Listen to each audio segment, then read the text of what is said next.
Kadambari Viswanathan garu, vice chancellor mister SV Kotareddy, VIT trustee Ramani Balasundaram, MLA Tadikonda respected Shri Shravan Kumar garu, chairman TI global Hyderabad Murali Bukkapatnam, vice president TCS Hyderabad Challa Nag, CEO IBS global WIPA Poland Mrs Edyta, registrar Jagadish Chandra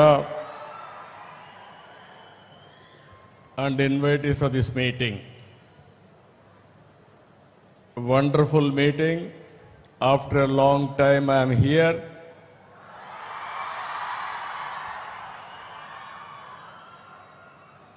Today is a very good occasion, wonderful occasion. మా students అందరినీ చూస్తూ ఉంటే ఎక్కడ చూసినా కేరింతలు, ఎక్కడ చూసినా మిమ్మల్ని చూస్తే ఎంత అభిమానం ఉందంటే రాబోయే రోజుల్లో ఈ అభిమానాన్ని మీ అందరికీ భవిష్యత్ ఇచ్చే విధంగా ఏ కార్యక్రమాలు చేయాలో చేయడానికి నేను సిద్ధంగా ఉన్నాను. ఈరోజు ఇక్కడికి వచ్చినప్పుడు మీరు ఒక్కసారి చూస్తే విశ్వనాథన్ గారు ఒక మామూలు వ్యక్తి. ఆయన జీవితం కూడా మీరు ఒకసారి చూస్తే 20 ఏళ్ళు రాజకీయంలో ఉన్నాడు.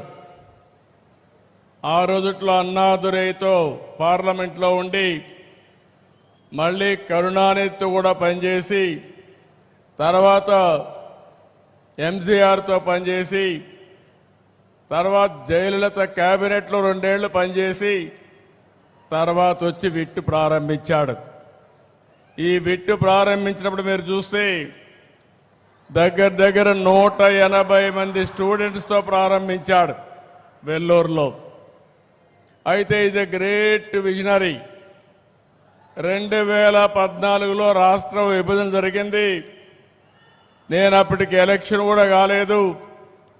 కానీ మొట్టమొదటిసారిగా వచ్చి వారు ఒకటే చెప్పారు, మీ మీద నాకు నమ్మకం ఉంది, మీరు గెలిచిన వెంటనే అమరావతిలో నేను విట్టు పెడతానని చెప్పిన మొట్టమొదటి వ్యక్తి విశ్వనాథన్ గారు.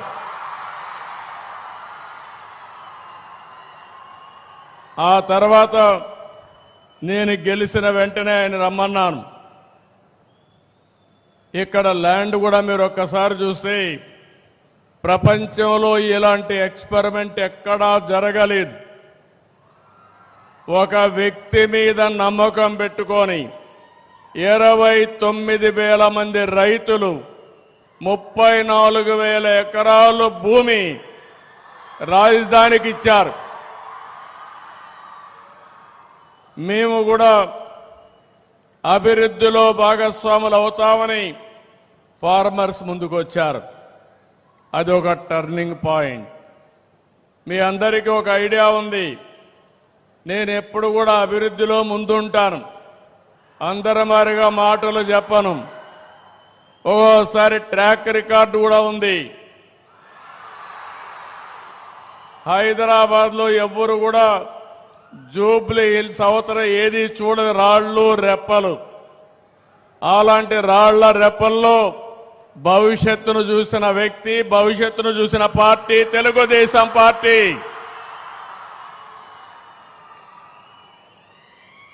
ముప్పై సంవత్సరాల కంటే ముందు విజువలైజ్ చేశాం. భవిష్యత్తు ఏ విధంగా ఉంటుందో ఆలోచిస్తే ఆ రోజు నాకు అనిపించింది ఐటీకి భవిష్యత్తు ఉంది, అందిపుచ్చుకోవాలనే ఉద్దేశంతో నేను ఆ రోజు ప్రారంభించాను. కనీసం ఈ రోజు ఇక్కడికి వస్తే ఒక విట్ ఉంది, ఒక ఎస్ఆర్ఎం ఉంది, అనేక కాలేజీలు ఉన్నాయి. ఆ రోజు ఇవన్నీ కూడా ఏమీ లేవు. హైదరాబాద్లో ఏ విధంగా టెక్నాలజీ ప్రమోట్ చేయాలని బ్రెయిన్ స్టార్మింగ్ పెడితే ఆ రోజు ఒక ఆలోచన వచ్చింది.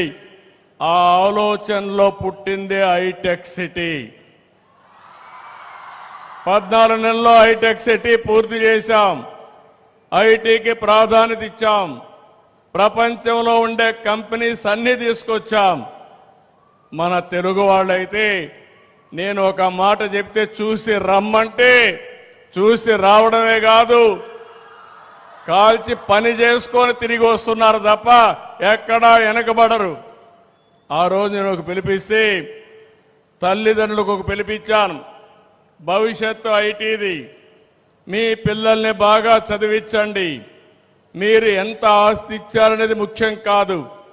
మీరు బాగా చదివిస్తే మీరు అనుకున్న దానికంటే 1000 రెట్లు ఎక్కువగా సంపాదించే శక్తి నాలెడ్జ్ ఎకానమీకి ఉందని చెప్పాను. 25 ఏళ్లే నేను గర్వపడుతున్నా. ఈరోజు మీరు ఒకసారి చూస్తే ప్రపంచంలో ఎక్కడికి పోయినా భారతీయులు ఉంటారు.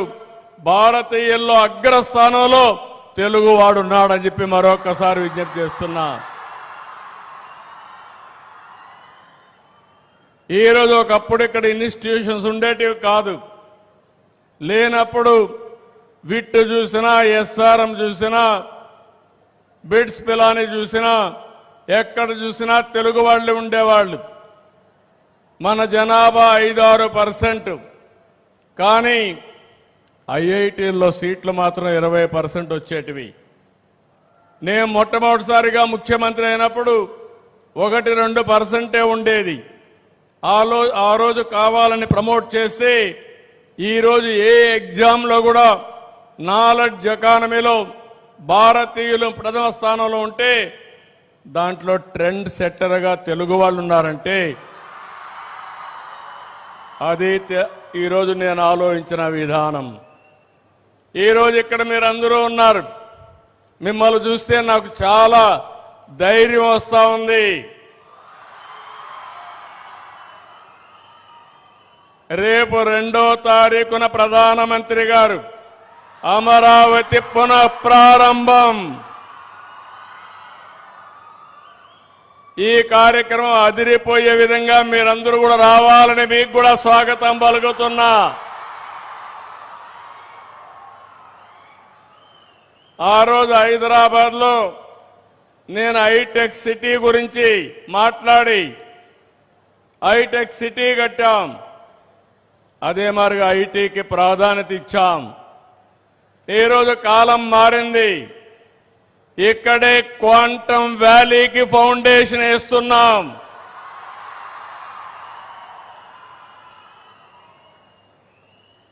ఇండియాలో మొట్టమొదటిసారిగా ఒకప్పుడు హైటెక్ మాట్లాడితే ఐటీ మాట్లాడితే అర్థం కాలేదు. ఇప్పుడు క్వాంటమ్ కంప్యూటర్ మాట్లాడితే చాలా మంది అంటున్నారు అది ఏం చేస్తుందని. ఇప్పుడుండే కంప్యూటర్స్ కంటే 1000 రెట్లు ఫాస్టర్గా ఏది కావాలన్నా క్యాలిక్యులేషన్ చేసే శక్తి క్వాంటమ్ కంప్యూటర్కి ఉంటుంది. ఇంకో పక్కన ఇక్కడ పిల్లలున్నారు, వీటిలో మీరున్నారు. ఆల్గరిథమ్స్ రాసే బాధ్యత మీదే, ఏఏ రాసే బాధ్యత మీదే. ఒకప్పుడు ఐటీ అంటే తెలియని వాళ్ళు ఐటీ నేర్చుకుని ప్రోడక్ట్స్ తయారు చేశారు.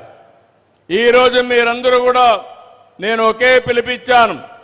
ప్రతి ఒక్క ఇంటికి ఒక ఏఐ యూస్ కేస్ అన్న తయారు చేయాలి, లేకపోతే ఏఐనా వాడాలని. ప్రతి ఒక్క ఇంటిలో ఒక ఆంట్రప్రెన్యూర్ తయారు కావాలి. ఒకప్పుడు మీరందరూ ఉద్యోగాలు అడిగేవాళ్ళు. నేను మొట్టమొదటిసారిగా ఎమ్మెల్యే అయినప్పుడు చూశాను. అవసరమైతే ఇంట్లో ఉండే 2 ఎకరాలు అమ్మి లంచం ఇచ్చి ఒక అటెండర్ పోస్ట్ అడిగేవాళ్ళు. ఇప్పుడు ఎవ్వరు కూడా కలెక్టర్ పోస్ట్ వచ్చినా కలెక్టర్ కంటే ఐటీ బెటర్ అని అందరూ కూడా ఐటీ చేసి గ్లోబల్ సిటిజన్స్ అయ్యే పరిస్థితికి వస్తున్నారంటే అది తెలుగువాడి సత్తా అని మరొకసారి తెలియజేస్తున్నా. అందుకని ఈరోజు ఈ అమరావతిని మీరు ఒక్కసారి ఆలోచిస్తే మనం 2వ తారీఖు మాట్లాడుకుంటాం కాబట్టి నేను ఎక్కువ విషయాలు ఇక్కడ మాట్లాడను. కానీ ఒకే ఒక విషయం కోరుతున్నా మిమ్మల్ని అందరినీ. We're all in a inspiring time. ఎప్పుడూ లేనన్ని అవకాశాలు మన దగ్గర ఉన్నాయి. మీరు అనుకుంటే అది సాధ్యం. ఒకప్పుడంతా కూడా బాగా చదవాలనే తపనుండేది. చదువు ముఖ్యం, అది నాలెడ్జ్ మాత్రం ఇస్తుంది. కానీ చదువుకున్న నాలెడ్జ్ని అప్లికేషన్ చేయాలంటే వినూత్నమైన పద్ధతిలో ఇప్పటి నుంచే మీరు ఆలోచించాల్సిన అవసరం ఉంది. ఈరోజు ఇక్కడుండే పిల్లలందరూ ఒక మంచి యూనివర్సిటీలో ఉన్నారు. ఉద్యోగం కావాలంటే పెద్ద సమస్య కాదు.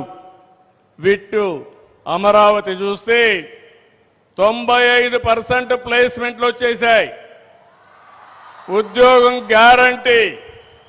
నేను ఉద్యోగంతో సాటిస్ఫై కావడం లేదు. Think globally, act globally. That is what I'm expecting from my children, my students. ఇది సాధ్యమా అంటే సాధ్యం. ఎందుకంటే సిలికాన్ వ్యాలీ నుంచి స్పేస్ ఎక్స్ వరకు, గూగుల్ నుంచి మైక్రోసాఫ్ట్ వరకు, నాసా నుంచి వాల్ స్ట్రీట్ వరకు ఎక్కడ చూసినా భారతీయులే. అందులో అగ్రస్థానంలో తెలుగు వాళ్లేనని చెప్పి కూడా నేను మీకు తెలియజేస్తున్నా. ఒక సుందర పిచ్చాయ్, నాదెళ్ల సత్య, ఇంద్రా నోయి, అజయ్ బంగా, శాంతను నారాయణ ఇలాంటి వాళ్ళందరూ ఇంటర్నేషనల్గా వెళ్ళి బ్రహ్మాండంగా పనిచేస్తున్నారు. S&P 500 బోర్డు మెంబర్స్లో భారతీయులు 25% ఉన్నారంటే నాలెడ్జ్ ఎకానమీలో ఏ విధంగా రాణిస్తున్నారు ఒక ఉదాహరణ. గ్లోబల్ కెపాసిటీ సెంటర్స్లో దగ్గర దగ్గర 13 నుంచి 15% మన వాళ్లే ఉండే పరిస్థితికి వచ్చారు. ఇలాంటివి అరుదైన సంఘటనలు ఉన్నాయి. ఈరోజు నేను మిమ్మల్ని అందరినీ కోరేది, తొందరలోనే రతన్ టాటా ఇన్నోవేషన్ హబ్ ఇక్కడ పెడుతున్నాం. 5 జోన్స్లో విశాఖపట్నం కేంద్రంగా, విజయవాడ కేంద్రంగా, తిరుపతి కేంద్రంగా, అనంతపూర్, రాజమండ్రి కేంద్రంగా 5 జోన్స్ పెడతాం. అదే మాదిరిగా పారిశ్రామికవేత్తల్ని, అకాడమిక్ ఇన్స్టిట్యూషన్స్ని, స్టార్టప్ ఎకోసిస్టానికి కావలసిన ఎకో ప్లేయర్స్ అందరినీ కూడా పిలిపిస్తాం. నా ఆలోచన ఒకటి, ఈరోజు ఆంధ్ర రాష్ట్రంలో ఉండే ప్రతి ఒక్కరు కూడా రాబోయే రోజుల్లో ప్రపంచం మొత్తం సేవలు అందించే సిటిజన్స్గా తయారు కావాలని నా కోరిక అని చెప్పి కూడా నేను మీకు తెలియజేస్తున్నా.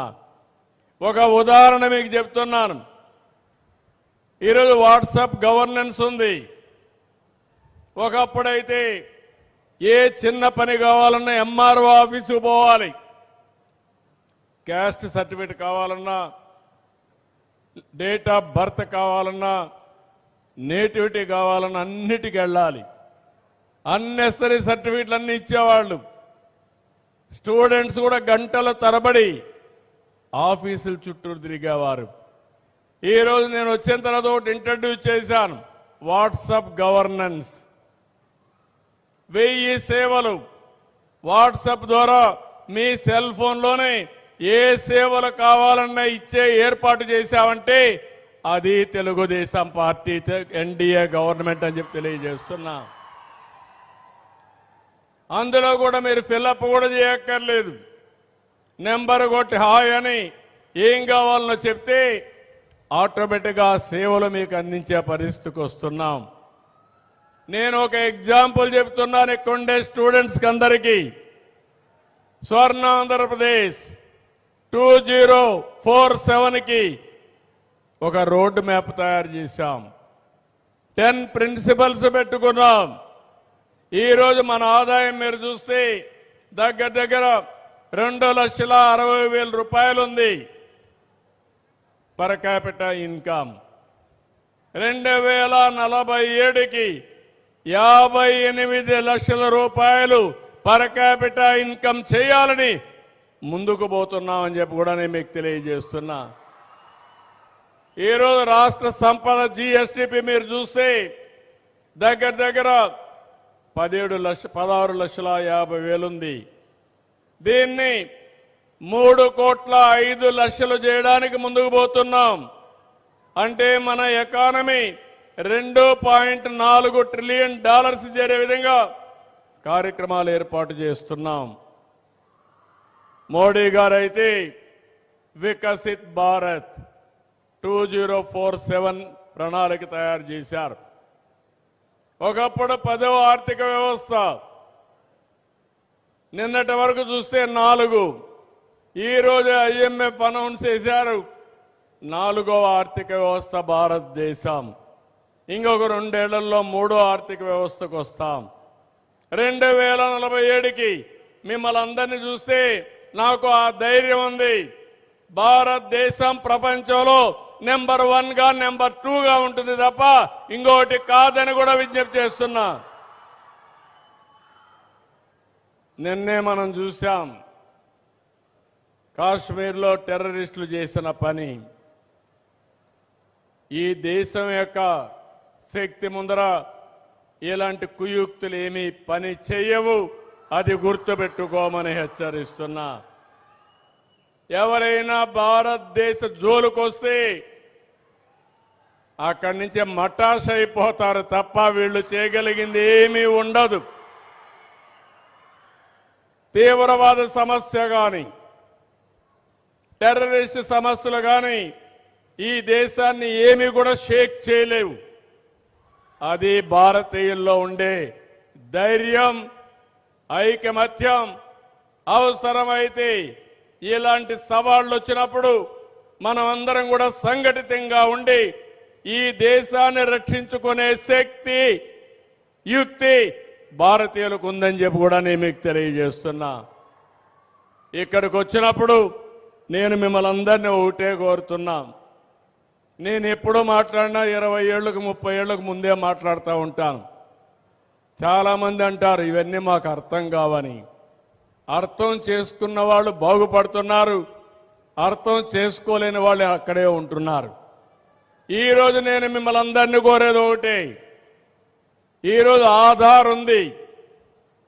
ఏ దేశానికి లేనటువంటి అడ్వాంటేజ్ భారతదేశానికి.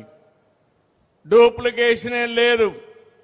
ఇక్కడుండే అందరి ఫోటోలన్నీ తీసుకొని రియల్ టైంలో ఈ మీటింగ్కి ఎవరెవరు వచ్చారో ఐడెంటిఫై చేయగలుగుతామంటే దానికంటే శక్తి ఏం కావాలని మిమ్మల్ని అడుగుతున్నా.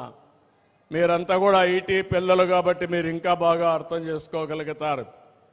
రెండోది, నేను చేసిన పని ప్రతి ఒక్క సిటిజన్ని పుట్టినప్పటి నుంచి అందరికీ ఆధార్ అథెంటికేషన్ చేస్తున్నాం. అక్కడి నుంచి ప్రతి ఒక్కరిని ఏ ఫ్యామిలీలో ఉంటారో ఫ్యామిలీకి కూడా బాండేజ్ పెడుతున్నాం, కలుపుతున్నాం. ప్రతి ఒక్క ఇల్లు జియో ట్యాగింగ్ చేస్తున్నాం. రేపు ఏదైనా ఒక విపత్తు వస్తే ఎవ్వరు చెప్పక్కర్లేదు. ప్రోగ్రామ్ చేసి వాళ్ళకు మెడిసిన్స్ కావాలన్నా, ఫుడ్ కావాలన్నా డ్రోన్స్ ద్వారా పంపించే పరిస్థితి వస్తుందని చెప్పి కూడా నేను మీకు తెలియజేస్తున్నా. ఇంకో పక్కన ఈరోజు నేను ఒకటే గవర్నమెంట్ ఆఫ్ ఇండియా కానీ గవర్నమెంట్ ఆఫ్ ఆంధ్రప్రదేశ్ కానీ ఇచ్చే సంక్షేమ కార్యక్రమాలు లేకుంటే మనం అందించే సేవలన్నీ కూడా ఇంటిగ్రేట్ చేస్తున్నాం. ఇక్కడి నుంచి ఏ విధంగా వాళ్ళ ఆరోగ్యాన్ని బాగు చేయాలి, చదువు విషయంలో ఏ విధంగా మనం క్యారియర్ బిల్డప్ చేయాలి, ఏ విధంగా వాళ్ళ ఆదాయం పెంచాలని ఆలోచిస్తున్నాం. ఈరోజు ఒక్క విషయమే మీకు చెప్తున్నాను. డేటా ఉంది, హిస్టారికల్ డేటా, టూల్స్ ఉన్నాయి, ఏఐ వచ్చింది, నాలెడ్జ్ ఉంది. ప్రపంచమంతా ఎక్కడుండే నాలెడ్జ్ కూడా తీసుకునే అవకాశం వచ్చింది. కంప్యూటింగ్ ఇంకో పక్కన రియల్ టైం డేటా ఉంది. సెటిలైట్స్ వచ్చాయి, డ్రోన్స్ వచ్చాయి, సీసీటీవీ కెమెరాలు ఉన్నాయి, వేరబుల్స్ ఉన్నాయి, ఐఓటీస్ ఉన్నాయి. రియల్ టైం డేటా వస్తుంది. ఇవన్నీ ఉపయోగించుకుని రియల్ టైం సొల్యూషన్ కూడా 90-95% మనం ఇచ్చే అవకాశం వస్తుంది. ఇది ప్రివెంటివ్ హెల్త్ కావచ్చు, అగ్రికల్చర్ ప్రొడక్టివిటీ, మార్కెటింగ్ కావచ్చు, లేకపోతే ఏదైనా చేసే అవకాశాలు వస్తున్నాయి. అందుకే నేను అన్నాను, మనం అందరం కూడా ఒక ఇన్స్పైరింగ్ టైంలో ఉన్నామని. అది చేసే శక్తి కావాలి. ఆ శక్తి భారతీయులకు ఉంది. మీరు ఒక్క విషయం గుర్తుపెట్టుకోండి, 91లో ఆర్థిక సంస్కరణలు వచ్చాయి. ఈ తెలుగు బిడ్డే పివి నరసింహారావు గారు ఆర్థిక సంస్కరణలు ప్రారంభించారు. అదే సమయంలో మిడ్ 90లో టెక్నాలజీ వచ్చింది. మనం అందరం ఫస్ట్ మూవర్ అడ్వాంటేజ్ కింద ముందుకు పోయాం. మనకు కలిసి వచ్చింది డెమోగ్రఫిక్ అడ్వాంటేజ్, డివిడెంట్గా వచ్చింది. యువత ఏ దేశంలో ఉన్నారో ఆ దేశానికి భవిష్యత్తుకు భరోసా లేదు. అందుకే ఈరోజు భారతీయులు ఎక్కడ పోయినా బ్రహ్మాండంగా చేస్తున్నారంటే అదే కారణం అని చెప్పి కూడా నేను మీకు తెలియజేస్తున్నా. ఇక్కడ నేను ఆలోచించేది, సంపద వస్తూ ఉంది. నేనే సెకండ్ జనరేషన్ రిఫార్మ్స్ కూడా తీసుకొచ్చాను. పవర్ సెక్టర్ కానీ ఇన్ఫ్రాస్ట్రక్చర్లో తీసుకొచ్చాం. దీనివల్ల ప్రజలకు బెనిఫిట్స్ వచ్చాయి, కొంతమందికి డబ్బులు వచ్చాయి. దీనివల్ల ఆర్థిక అసమానతలు పెరిగాయి. ఎన్టీ రామారావు గారు ఎప్పుడో ఒకటి చెప్పేవారు, సమాజమే దేవాలయం, పేదవాళ్లే దేవుళ్ళని చెప్పిన ఏకైక వ్యక్తి నందమూరి తారక రామారావు గారు. ఆ స్ఫూర్తితో ఇప్పుడు నేను ఆలోచించి P4 తీసుకొస్తున్నాను. Public private people partnership. High net worth individuals top 10%, bottom 20% adopt చేసుకోవాలి. మెంటర్ చేయాలి, అసిస్టెన్స్ ఇవ్వాలి. ప్రభుత్వం ఇచ్చేటన్నీ ఇస్తాం, మీరు కూడా చేరండి. మీకు ఒక బాధ్యత ఉంది. సమాజం మీకు గుర్తింపు ఇచ్చింది. ఆ రోజు ప్రజలు ట్యాక్స్ పే చేస్తే స్కూళ్ళు కాలేజీలు పెడితే ఎక్కడ చదువుకున్నారు. మీ అదృష్టం కలిసి వచ్చింది, మీరు పైకి వచ్చారు. మీకు బాధ్యత ఉంది. ఒకప్పుడు నేను జన్మభూమి కాలు ఇచ్చాను, బ్రహ్మాండంగా పనిచేశారు ఊర్లోకి వచ్చి. ఆ రోజు గ్రామాభివృద్ధి కోసం ముందుకు పోయాను. ఇప్పుడు P4 ద్వారా మార్గదర్శి బంగారు కుటుంబం అనే పేరు పెట్టి ప్రజల్ని మూలధనంగా ఆలోచించి ప్రజల జీవితాలను మార్పు చేసే బాధ్యత ఈ మార్గదర్శకులు అప్పచెప్తున్నానని చెప్పి కూడా నేను మీకు తెలియజేస్తున్నా. ఇది జరిగితే మొదటి విడత జీరో పావర్టీ 2029. ఈ రాష్ట్రంలో ఎవ్వరు కూడా నేను చదువుకోలేకపోయానని చెప్పకుండా అందరినీ చదివించే బాధ్యత, ఏ చదువు కావాలంటే ఆ చదువు చదివించే బాధ్యత ఈ ప్రభుత్వం తీసుకుంటాం. 2, వాళ్ళ జీవన ప్రమాణాలు మెరుగు చేయడం. అవసరమైతే ఎన్నోసార్లు మీ అందరికీ చెప్పాను, హార్డ్ వర్క్ చేయక్కర్లేదు, స్మార్ట్ వర్క్ చేయాలి. పిల్లలు మీరు కూడా గుర్తుపెట్టుకోండి, ఒకప్పుడు బాగా రుద్దుడు కార్యక్రమం ఉండేది. ఇప్పుడు అవసరం లేదు, ఆడుతూ పాడుతూ చదువుకుంటే సరిపోతుంది, వాళ్లే రాణిస్తారని చెప్పి కూడా నేను మీకు తెలియజేస్తున్నా. స్మార్ట్గా తయారు కావాలి, ఇన్నోవేషన్లో మీరు ముందుండాలి, అందరికంటే డిఫరెంట్గా మీరు ఆలోచించాలి. అప్పుడే ఇవి సాధ్యమని చెప్పి కూడా నేను మీకు తెలియజేస్తున్నా. నేనైతే ఒకటే మీరు గుర్తుపెట్టుకోండి, ఆంధ్రప్రదేశ్ని రాబోయే రోజుల్లో ఒక ఇన్నోవేషన్ వ్యాలీగా తయారు చేస్తాను. ఒకప్పుడు మీరంతా కూడా సిలికాన్ వ్యాలీకి వెళ్ళారు. ఇప్పుడు ప్రపంచం మొత్తం క్వాంటమ్ వ్యాలీ వైపు చూసేట్టుగా దానికి చిరునామా ఆంధ్రప్రదేశ్ అని చెప్పి మరొకసారి విజ్ఞప్తి చేస్తున్నా. దానికి సారథులు మా యువత, ఈ పిల్లలేనని చెప్పి మీ అందరికీ విజ్ఞప్తి చేస్తున్నా.